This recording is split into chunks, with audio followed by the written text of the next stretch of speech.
Here's the truth. If you're a parent, you are going to mess up. I haven't met a single parent who doesn't feel utterly hopeless, helpless, and like a failure at least a few times a week, especially if your kids are still at home.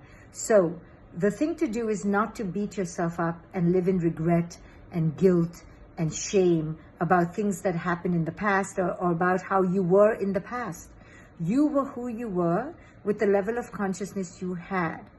The best way to be conscious is to now enter the present moment in the here and now and start again and make better choices and heal what is coming up as wounded.